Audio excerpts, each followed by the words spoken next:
Pertama kali banget itu KTS cuma satu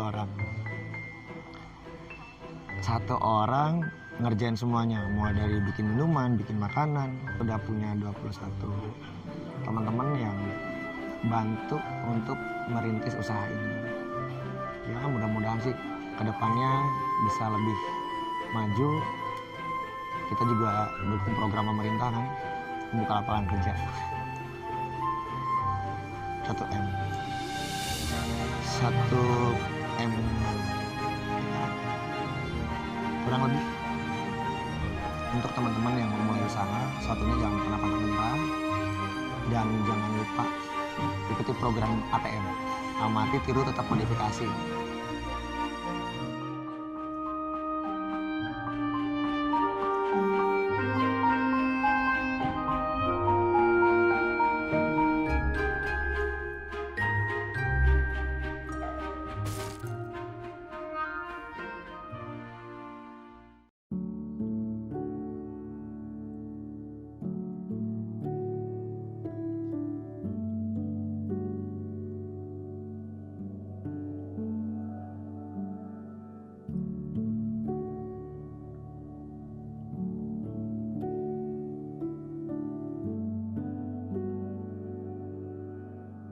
Perkenalkan, nama gue Nurdiatullah, biasa dipanggil sama teman-teman Roy. Usia 27 tahun. Usahanya gue bergelut di bidang kopi, dunia F&B, khususnya di dunia perkopian dengan namanya Warung Kopi Tepi Sungai. Tapi anak-anak biasa nyingkat namanya WKTS. Lokasinya Jalan Swadaya 1, nomor 71, Kecamatan Sawangan Lama, Kelurahan Sawangan, Kota Depok, Jawa Barat. Instagramnya namanya Warung Kopi Tepi Sungai. Warung _kopi_tepi_sungai. Cabangnya kita juga ada, salah satunya Warung Kopi Tepi Lereng. Dia adanya di Tangerang Selatan, Pondok Cabe, sama di Kopi Joglo Kaulo, adanya di Jalan Limoraya, nomor 6, depan Sekolah Niaspi. WKTS itu pertama kali, sebenarnya sih nama WKTS itu kan baru 2 tahun ya. Sebelumnya itu kita pakai namanya Warhits atau Warung Kopi Ngehits. Karena zaman itu warung dengan konsep industrial itu masih lagi hits-hitsnya di era tahun 2016. Jadi gue tuh memulai usaha ini di era tahun 2016 di Jalan Muhtaraya nomor 41. Waktu itu di bulan November tanggal 20 pertama kali buka. Awalnya sih kepikiran buka usaha itu ya gara-gara temen sih. Temen main ke usaha sebelumnya itu toko parfum, dia main ke sana. Akhirnya ngobrol-ngobrol banyak sampai kepikiran buka warung kopi. Kita di sana pertama kali buka ya miris banget sih. Karena kan konsep main di manual brewing, terusnya juga dengan wilayah mungkin yang belum terlalu viral juga di era zaman itu. Ya cukup berat untuk memulai usaha warung kopi.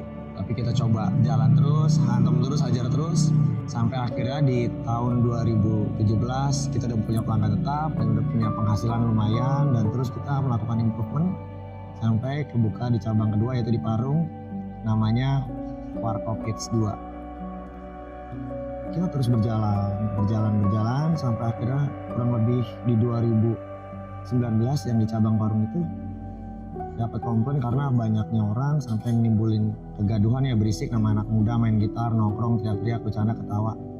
Sampai akhirnya warga terganggu dan akhirnya kita coba cari tempat baru. Nah, tempat barunya itu yang sekarang namanya Warung Kopi Tepi Sungai. Nah, di Warung Kopi Tepi Sungai ini kita mulai buka itu di tanggal 20 Juli 2019. Kita pelan-pelan mulai ngerapihin tempatnya sampai akhirnya dibuka di tanggal 1 Agustus 2019. Nah, memang kita konsepnya kan nggak punya modal sama sekali.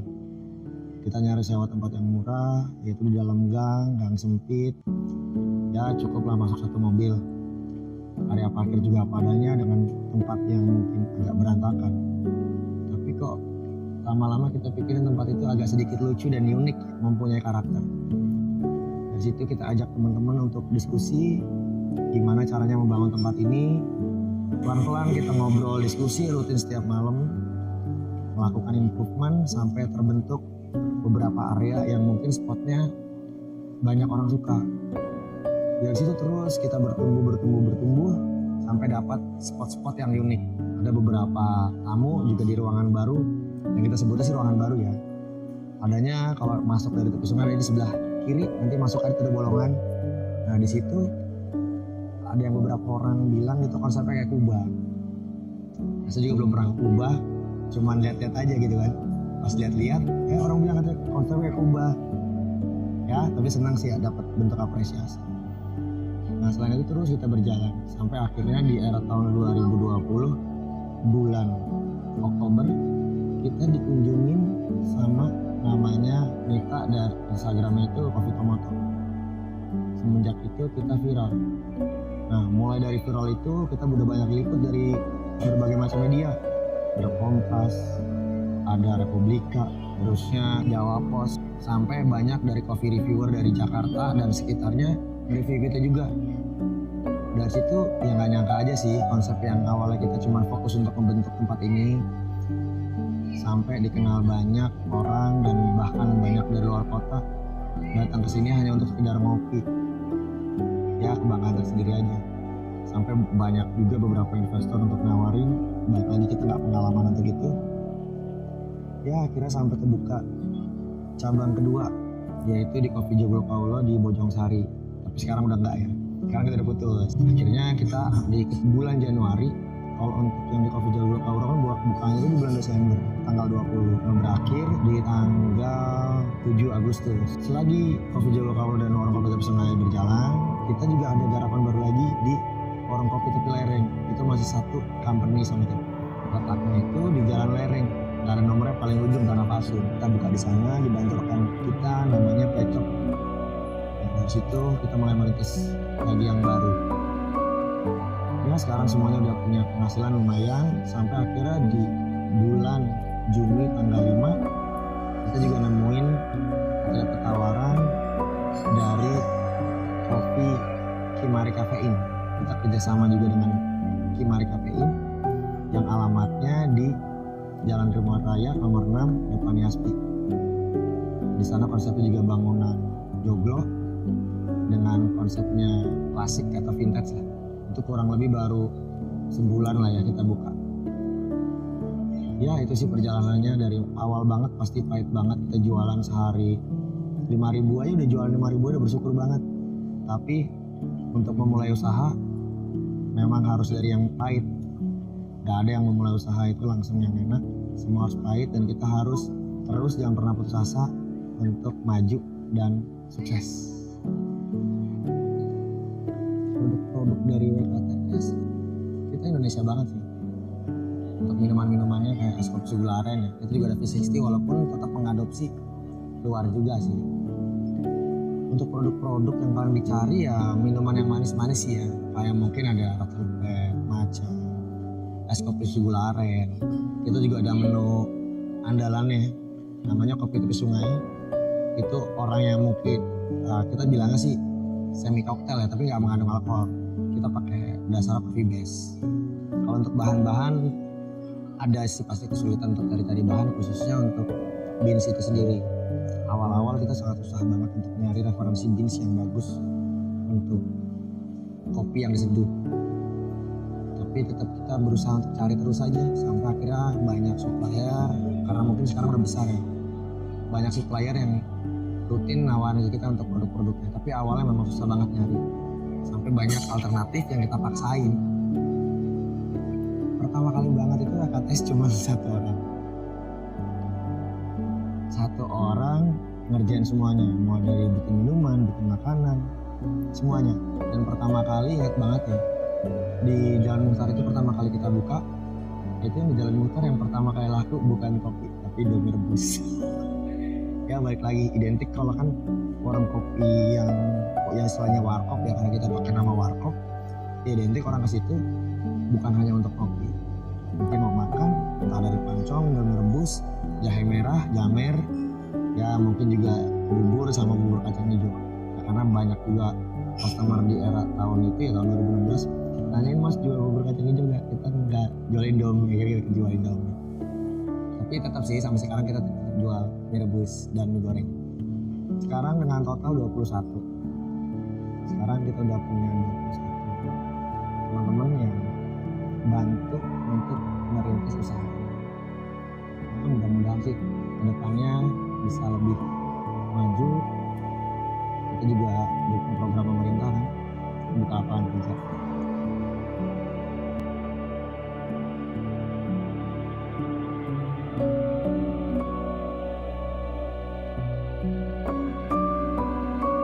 Untuk modal pasti kesulitan banget.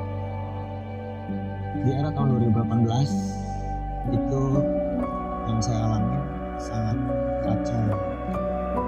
Karena memang keadaan ekonomi yang sangat sulit, akhirnya kita mau jual semua dengan angka yang nggak sebanding. Hampir itu jual waktu itu kita jual borong 35 juta karena untuk biaya lahiran anak. Udah nggak ada tahu lagi mau kemana, penghasilan nggak seberapa. Semua warung juga keadaannya seperti itu, yang mau nggak mau ya kita harus jual. Tapi sebelum laku akhirnya dapat pinjaman. Ya kita minjam uang dari BFI waktu itu, kita gade motor Scoopy. Ya itu perih banget.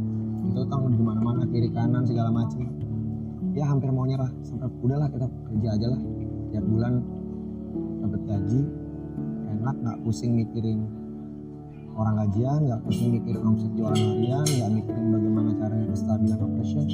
Pada satu sih benar-benar kita ngalamin kesulitan banget sih secara keuangan.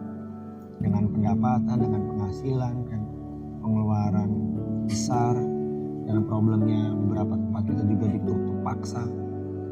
Ya itu sih masa-masa yang menurut saya sangat menyedihkan.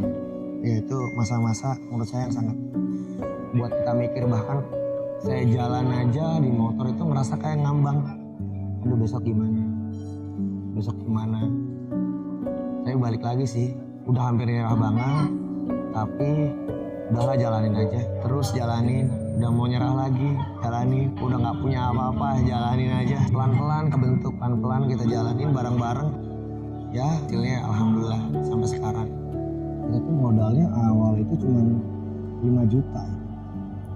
5 juta itu uang THR kita pakai untuk buka usaha. Nah yang kita beli pun pertama cuma bangku, meja sama sewa. Karena dulu kan tempat yang awal itu kan cuma luasnya itu 3x3. Di meja, bangku, gelas, udah. Sisanya ya berjalan aja gitu. Ada duit lebih kita kumpulin, beli lagi. Ada duit lebih, beli lagi. Ada duit lebih, beli lagi. Ya begitu ya terus. Yang penting dalam usaha itu ketika kita punya uang jangan boros. Karena uang usaha itu bagusnya untuk diputerin lagi, bukan untuk senang diri sendiri sih. Dan harus ingat juga teman-teman yang ngebantuin kita juga butuh kerjaan ya, butuh kerjaan. Jangan sampai kita egois ngabisin uang karena kita mungkin dari hasil usaha kita habisin untuk diri kita, itu salah banget. Yang paling penting itu bagaimana kita bisa muterin uang itu lagi untuk mengembangkan usaha. Kalau gross dari omset average-nya itu sekitar 3.500.000 ya total. Kita kaliin aja sekitar 30 ya udah 90. 90 kali 12 sekitar 1 M. Tuhan itu ngasih masalah nggak mungkin nggak ngasih solusi. Ya cuman disuruh mungkin biar ngerasa nih ada pahit-pahitnya sedikit lah. Jadi nggak mulus-mulus aja. Ya mungkin itu sih menurut saya. Tapi saya yakin kesulitan paling bawah kita itu tujuannya supaya kita mungkin ditempa ya untuk kedepannya biar bisa lebih sadar. Di saat kita punya uang mungkin kita nggak boleh boros. Jadi selalu harus ingatnya di masa susah, jangan pas kita punya uang atau kita punya uang lebih kita malah menghambur-hamburkan. Karena paling penting dalam usaha itu kita bisa maintenance atau bisa manajemen diri sendiri supaya usaha itu sendiri tetap harus bisa berjalan. Kita harus kuat ya dalam menjalankan problem apapun ya, sama terus berpikir dan terus melihat sekitar. Balik lagi untuk inovasi, kreativitas itu yang paling penting. Karena dunia itu terus berputar, zaman terus berubah, jangan sampai kita ketinggalan zaman. Kita harus mengikuti zaman karena market itu mengikuti zaman bukan mengikuti kita. Kalau ada teman-teman yang mau coba untuk usaha jualan kopi, silakan datang aja ke sini. Bisa ngubungi saya langsung dengan Roy ya. Teman-teman biasa manggil saya Roy. Datang aja ke sini atau bisa japri saya. Nah, nomor HP saya ada di Instagram. Itu nomor HP saya langsung.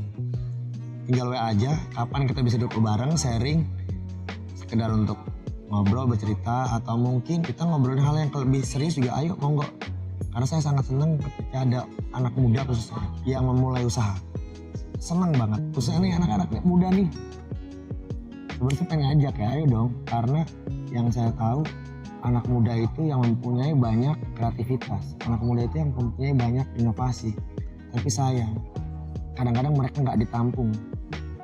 Nggak ada wadah untuk mereka untuk berkembang. Yang penting jangan pernah takut memulai dan jangan pernah takut rugi. Dan harus menjalankannya secara enjoy. Karena kalau usaha itu salah satu dengan feel. Jangan pernah ada beban menjalankan usaha. Dan yakin solusi itu pasti ada. Jadi jangan terpaku, oh gue pengen harus usaha kopi, oh gue pengen harus usaha ini, usaha itu. Karena kita nggak pernah tahu. Saya pun pertama kali mau usaha bukan kopi. Malah nggak kepikiran. Pertama kali mau usaha tuh jualan parfum. Parfum refill tuh yang kayak dicontoh itu pertama kali. Tapi ternyata Tuhan itu memiliki cara lain ya, sampai mungkin akhirnya kita masuk ke dunia kopi. Jangan pernah memblok pemikiran sendiri, wah kalau gua nih harus sukses dalam bidang ini, enggak. Tapi yang paling penting kita punya kesuksesannya dalam bidang masing-masing, ikutin aja alurnya, jalanin dan jangan pernah putus asa.